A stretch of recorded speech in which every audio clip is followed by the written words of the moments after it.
भारत और चीन के रिश्तों को लेकर एक बहुत बड़ी खबर है। एलएसी को लेकर एक बड़ा समझौता हुआ है। एलएसी पर पेट्रोलिंग को लेकर यह समझौता हुआ है और इसकी जानकारी भारतीय विदेश सचिव ने खुद दी है। और नीरज हमारे सहयोगी हमारे साथ जुड़ रहे हैं। नीरज, किस तरीके का समझौता किया गया है, क्या जानकारी दी गई है?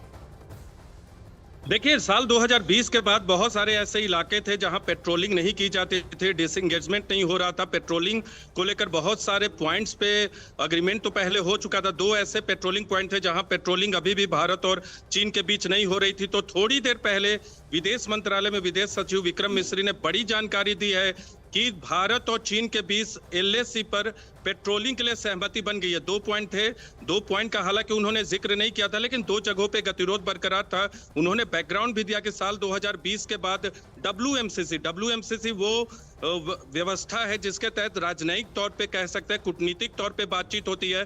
बॉर्डर मसले पे विदेश मंत्रालय से जुड़ी है व्यवस्था। इसके अलावा सैन्य कमांडर स्तर पे कई दौर की बातचीत हुई थी। इन तमाम बातचीत का नतीजा ये निकला है कि कजान में कल भारतीय प्रधानमंत्री नरेंद्र मोदी के जाने से पहले भारत और चीन के बीच एक बड़ा एग्रीमेंट हुआ है पेट्रोलिंग को लेकर। और ये पेट्रोलिंग आने वाले वक्त में, ये जो एग्रीमेंट हुआ है, बता दें न्यूज 18 इंडिया के दर्शकों को, ये आने वाले सचिव विक्रम मिस्त्री का इस पर क्या कुछ कहना है, पहले दर्शकों को वो सुनवा देते हैं। आप बने रहिए।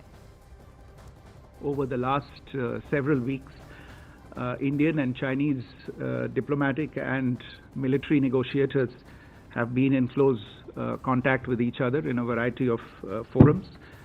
And as a result of these discussions, agreement has been arrived at on patrolling arrangements along the line of actual control in the India-China border areas, leading to disengagement and a resolution of the issues that had arisen in these areas.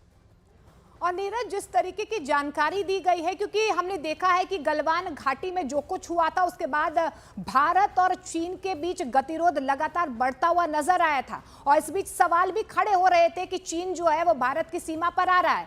अब जो ये नया समझौता हुआ है उसके बाद क्या कुछ बदलाव हो सकते हैं? किन किन पॉइंट्स को कहीं ना कहीं मेन कोर्स में रखा गया है, स्ट्रीमलाइन किया गया है?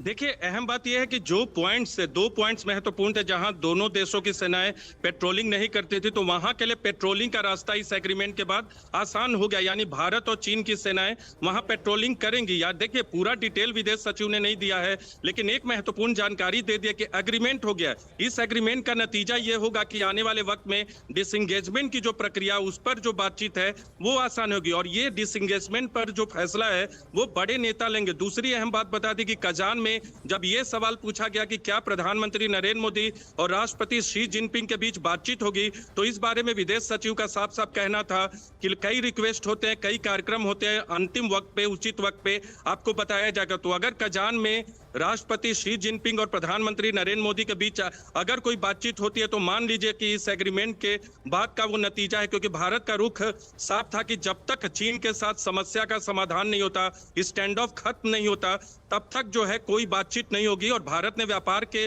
रास्ते को तो खोल रखा था, लेकिन डिप्लोमेटिक तौर पे कोई बायलैटरल मीटिंग नहीं हुई थी। आपको याद होगा साल पिछले भारत से पहले जो बाली में सम्मेलन हुआ था, वहां हैंडशेक किया था शी जिनपिंग और प्रधानमंत्री नरेंद्र मोदी ने। शुक्रिया नीरज फिलहाल इस तमाम जानकारी के लिए। तो जिस तरीके का यह समझौता हुआ है, इसके पीछे की तस्वीर क्या है? क्योंकि महत्वपूर्ण बात यही है कि जब तक स्टैंड ऑफ था तब तक भारत की तरफ से लगातार कहा जा रहा था कि वो चीन से बातचीत नहीं करेंगे, लेकिन अब पेट्रोलिंग को लेकर एक बहुत बड़ा समझौता जो है भारत और चीन के बीच हुआ है।